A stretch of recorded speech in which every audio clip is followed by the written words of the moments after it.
राजा रघुवंशी की मां इस वक्त हमारे साथ मौजूद है। सीधे उन्हीं से बातचीत करेंगे। खास तौर पर अब तक राजा रघुवंशी हत्याकांड में 3 आरोपी जमानत पर हैं। 3 आरोपियों को जमानत मिल चुकी है और आज सिलोम जेम्स को जमानत मिली है। तीसरा जो आरोपी है सिलोम जेम्स, जिसके पास से पिस्टल मिली थी, वो मंगलसूत्र मिला था, बैग भी सिलोम जेम्स ने चलाया था, ये बात सब कुछ जांच में सामने आई थी। सिलोम जेम्स ने अहम सबूत को मिटाए थे। जांच के दौरान पे ये सब चीज़ें सामने आई भी थी, लेकिन अब जमानत आज मिल गई है। इसके पहले लोकेंद्र और बलवीर को जमानत मिल चुकी है। बलवीन और लोकेन को मिल गई थी तो उनका इतना वो नहीं था, मगर इसको स्लेंग जोल को जमानत मिली है। इतने बड़े गुनाहगार को एकदम ऐसी जमानत मिल गई है तो आगे वाले को भी ऐसी जमानत मिलते जाएगी। मतलब फिर बच्चे को इंसाफ कैसा मिलेगा कि हम इतने परेशान हो रहे हैं और हमारे बच्चे को न्याय नहीं मिला। तो मेरी एक ही दरख्वास्त है मतलब सिलम पुलिस से कि मेरे बच्चे को न्याय दिया जाए और उनके लिए थोड़ी मेहनत करें। वो लग रहा है कि कहीं ना कहीं कुछ जो जांच है उसमें चूक हो रही, कुछ गलतियां हो रही है। हाँ, जांच में ऐसा लग तो रहा है कि कुछ चूक हो रही है कि गलतियां हो रही है। मतलब क्योंकि ऐसे कोई थोड़ी हर किसी को जमानत मिल जाएगी। मतलब जो इतने बड़े बड़े गुनहगार हैं कि पैसे पकड़ाए, उसके वहाँ से रकम पकड़ाई, रिवॉल्वर पकड़ाई, तो मतलब ऐसे कैसी मतलब जमानत मिल गई। कितना दुख हुआ आज आपको ये सुनकर कि सिलोम जेम्स भी जमानत से बाहर आ गया। एकदम से बहुत दुख हुआ। पहले मेरी तबीयत ठीक नहीं, कल रात से ही मेरे को ऐसा कुछ अलग सा लग रहा था और सुनने को ये आ गया तो मेरे को बहुत ज़्यादा दुख हो रहा है कि मेरे बच्चे को इंसाफ कैसा मिलेगा ऐसे में। आपके बेटों ने बातचीत के दौरान भी ये बताया कि जब इन 2 आरोपियों की जमानत मिली थी तो आप उस बात को लेकर काफ़ी ज़्यादा आपने चिंता ली, फिर आपकी तबीयत भी खराब हुई। हाँ, पहले मेरी तबीयत ख़राब हो गई थी। जब 2 को जमानत मिली थी उस टाइम पे तबीयत ख़राब हो गई थी और जैसे इसके बारे में सुनने को आया वैसे ही मेरा एकदम बीपी बढ़ा और मेरी तबीयत ख़राब हुई। अभी डॉक्टर पास से आके मैं बैठी हूँ। क्या लगता है आपको, इनकी कौन मदद कर रहा है इन लोगों की? एक बीच में ऑडियो भी सामने आया था, एक बात सामने आई थी कि गोविंद और सोनम की बातचीत भी हो रही है। जिस तरीके से इन सभी आरोपियों को जमानत मिल गई है, क्या लगता है कौन मदद कर रहा है, कौन इन सब के पीछे? कौन मदद कर रहा कौन नहीं कर रहा ये तो मेरे को मालूम नहीं। हो सके गोविंद ही मदद कर रहा होगा, कोई नहीं कर रहा होगा तो कोई ना कोई तो कर रहा होगा ना इन लोगों की मदद। गोविंद गोविंद ने तो आपसे कहा था, आपने तो कहा था कि गोविंद साथ देने के लिए आया था, गोविंद ने कहा था मैं बेटे की तरह।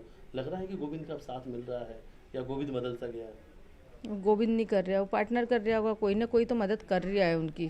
कर रहा है। गोविंद के लिए क्या कहेंगे, क्योंकि जिस तरीके से ये बात सामने आ रही है कि सोनम और गोविंद की बातचीत हो रही है, परिवार ये कहता है कि आने वाले समय में वो सोनम की मदद करेंगे, लेकिन जब सोनम इस बात को मान लेगी कि उसने ही राजा रघुवंशी की हत्या करवाई थी, जब ये बात सोनम कहेगी तो उसके बाद उनका कहना है कि वो सोनम का साथ छोड़ देंगे। और अगर सोनम कहती है कि वो बेगुनाह है तो ये पूरा परिवार जो गोविंद है, ये उनका पूरा परिवार सोनम को फिर छुड़वाने के लिए कोर्ट के माध्यम से फिर वकील हायर करेगा और कानूनी लड़ाई भी लड़ेगा। तो मतलब जैसे गोविंद बोलता है कि सोनम ने ये करा नहीं करा, मैं एक बार बात करूंगी। जब सोनम के साथ खिलाफ सारे सबूत आ रहे हैं तो सोनम ने किया ना वो तो।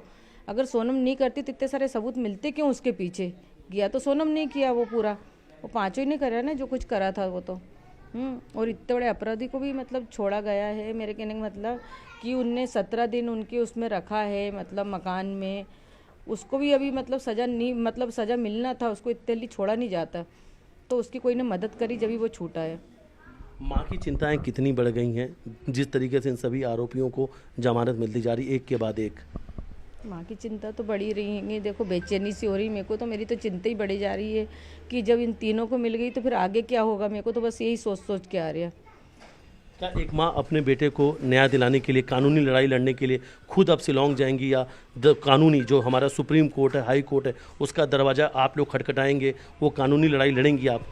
हाँ, कानूनी लड़ाई लड़ेंगे और हम खुद दरवाज़ा खटखटाएंगे क्योंकि हमको न्याय चाहिए, मेरे बेटे को न्याय चाहिए। मेरे बेटे का कसूर क्या था पहली बात तो, क्योंकि मेरे को रोज़ याद आती मेरे बेटे की। मतलब क्योंकि आज 2 महीना हो गए, मैं मतलब कैसी रहती हूँ मैं ही जानती हूँ। राजा की कितनी याद आती है आपको? दिन भर याद आती है राजा की, दिन भर बात आती है, पल पल पे इसकी बातें याद आ रही हैं। कि मेरे राजा ने करा तो क्या करा, राजा का कसूर क्या था, उसने ऐसा क्यों करा मेरे राजा के साथ?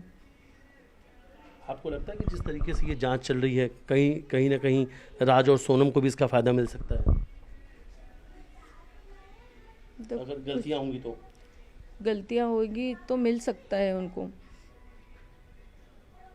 लेकिन कहीं ना कहीं साहब बहुत ज़्यादा परेशान है जब से सिलोम जेम्स को जमानत मिली है, आप तक ये खबर आई है? हाँ, जब से जमानत का सुनने में आ रहा है, जब से हम बहुत परेशान हैं।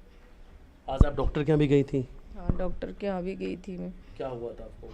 बीपी बढ़ गया था और बेचैनी सी हो रही थी, खूब घबराहट सी हो रही थी, मतलब सिर में दर्द था, सीने में दर्द था। शाम को जांच के लिए बुलाया। अच्छा, गोविंद के परिवार वालों से किसी की भी आपसे कभी बातचीत हुई? कभी सोनम की माँ का फ़ोन आया आपके पास में? नहीं, कोई फ़ोन नहीं आया, किसी से बातचीत नहीं हुई मेरी। और अब आपके मन में क्या कुछ चल रहा है आगे को लेकर कि अब कितना डर लगने लगा है, खासतौर पे आपके बेटे के न्याय के लिए? मेरे को बस एक ही चिंता हो रही है कि मेरे बेटे को न्याय चाहिए और ये पांचों को सजा चाहिए। ये उसी टाइम हो जाता, इनको फांसी दिल जाती उस टाइम, तो ये मौका देखने को नहीं मिलता। ये उसी समय आप क्या चाहती हैं, कौन सी सजा मिले? मैं तो कह रही उसी समय मिल जाती ना तो अच्छा रहता। अब लगता है कि ये सब कुछ चीज़ें समय के साथ में प्लानिंग होने लग गई है, बड़े बड़े वकील हायर कर रहे हैं, अब इन लोग बड़ी तैयारियां करने लग गए हैं कि जल्द से जल्द ये जमानत पे बाहर आ पाए। वो यही तो चल रही है अब तैयारी की, जितने लेट हो गए ना उतनी सब वो प्लानिंग चलने लगी है। जो काम हाथ के साथ हो जाना था मालूम, उसी टाइम पे हो जाता तो अच्छा रहता। आज तो अपन को ये दिन देखने नहीं पड़ता। कहीं ना कहीं सब डर तो बढ़ने लग गया है। बड़ी रही है। सोनम की कुछ सामान वामान भी यहाँ पे रहा है कि अब आप लोगों ने सब उसे निकाल दिया है? सब निकाल दिया हमने उसका सामान। सोनम नाम से नफरत हो गई है? नफरत हो गई, हमने उसका सामान सब इधर उधर पटक दिया, मतलब हमने हमारी निगाह के सामने उसका एक भी सामान नहीं रखा। लेकिन जब आपको मौका मिलेगा आंटी तो आप भी वहाँ जाएंगी, माता जी आप भी वहाँ जाएंगी, शिलोंग जाएंगी ये कानूनी लड़ाई में, एक बार आप जाएंगी वहाँ पे? हाँ जाऊंगी, ज़रूर जाऊंगी। मेरे को मौका मिलेगा ना तो मैं ज़रूर जाना चाहती हूँ। और मैं वो जगह भी देखना चाहती हूँ कि जहाँ से मेरे बेटे को धक्का दिया था, वो जगह भी देखना चाहती कि कैसा धक्का दिया था। मेरा हाथ लग जाए तो मैं उसको भी वहीं धक्का दूँ, सोनम को वहीं से धक्का मार दें? वहीं से धक्का मार दूँ मैं सोनम को भी और तीनों लड़के उनको भी। आप लेकिन उस जगह को देखना चाहती हैं जहां आपके बेटे की ये पूरी मर्डर किया गया, तो उस जगह को भी आप हाँ, मैं देखना चाहती हूँ उस जगह पे कि मेरे बच्चे के साथ कैसा क्या किया गया था। माँ है, माँ की एक ही सवाल है, माँ की आंखें हालांकि आपने देखा है नम है, जब भी मिलती हैं, जब भी अक्सर हमने बातचीत किया तो हमेशा हमने देखा है कि उनकी आंखों में आंसू है, हर वक्त तो अपने बेटे को याद करती हुई नज़र आई हैं। तबीयत ख़राब है क्योंकि जैसे ही उनको ये जानकारी मिली कि आरोपियों को जमानत मिल रही, पहले 2 आरोपियों को मिली और उसके बाद अब सिलोम जेम्स को, इन सभी चीज़ों को लेकर काफ़ी ज़्यादा चिंतित है, परेशान है और कहीं ना कहीं से वो बीमार भी हैं। लेकिन सवाल एक ही है कि आखिर ये मेघालय पुलिस की ये कैसी जांच है, कैसे इन सभी आरोपियों को बहुत आसानी से जमानत मिल रही है। डर इस बात का है कहीं राज और सोनम को भी इसका फ़ायदा न मिल जाए। वीडियो जर्नलिस्ट डॉलर साथ मिथिलेश गुप्ता, न्यूज़ 18 इंदौर।